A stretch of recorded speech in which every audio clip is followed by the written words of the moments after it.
মেয়েরা বাবার জন্য যেই পাগল, হাজারো সন্তান বাবার জন্য ওই পাগল না, ওই মায়া অন্তরে রাখে না। যার কন্যা আছে সে ছাড়া বুঝানো যাবে না। মেয়েরা বাবার জন্য যে কত আশিক। বাবা যদি একটু অসুস্থ হয়ে যায় ছেলেরা বিরক্ত হয়, এত অসুস্থ হসপিটালে কে নিবে।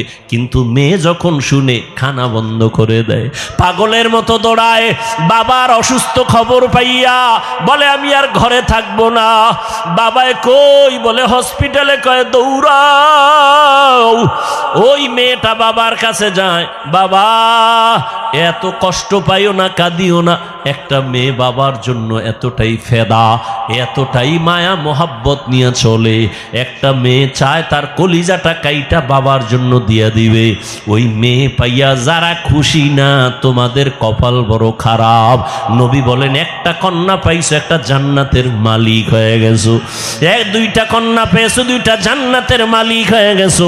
আমার মায়ার নবী ওই চরিত্রহীন মানুষগুলোর জমিনে আইসা আমার নবী তাদের আলিঙ্গন করলেন, বুকে লাগাইলেন। তোমার আমার মতো সি সি কইয়া বেনামাজিরে তারায়া দেন নাই। আল্লাহর নবী ওরা গালি দেয়, নবী আরো কাছে যায়। ওরা লাত্তি দেওয়ার চেষ্টা করে, নবী আরো কাছে যায়। ওরা গালি দেয়, ওরা বদনাম করে, নবী প্রশংসা করে। ওরা জবান বন্ধ রাখে, বেজার হয়, নবী বারবার হাসি দেয়, আসো। নবী এমন ভাবে তাদের মোহব্বতের বন্ধনে আবদ্ধ করলেন। মাত্র 13 বছরের ব্যবধানে মক্কার মানুষগুলো এত দামি হয়ে গেল। নবী একটা বেতের বাড়িও দেন নাই, একটা গালিও দেন নাই। নবী চোখ গরম করে কারো দিকে তাকান নাই। নবী গালি শুনছেন কিন্তু জবাব দেন নাই।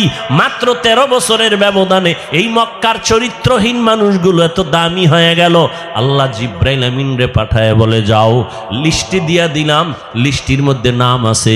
নবীকে বলো ঘোষণা দিয়া দেয়, এই লিস্টিতে যাদের নাম আছে সবাই বিনা হিসাবে জান্নাতি। রহমতের নবী অল্প টাইমের ভিতরে মক্কার মানুষগুলোকে জান্নাতি মানুষে পরিণত করে ফেললেন। সুন্দর আখলাক আর ব্যবহার। একদিকে নবী দাওয়াত দেন, অন্যদিকে নবী আল্লাহর কাছে সারা রাত দোয়া করেন, আল্লাহ ওই মানুষটা বুঝে না, হেদায়েতের দরজা খুলে দাও, ওই মানুষগুলোকে দিনের পথে আনো। তায়েফের ময়দানে আমার নবীর আদর্শের দিকে তাকাও।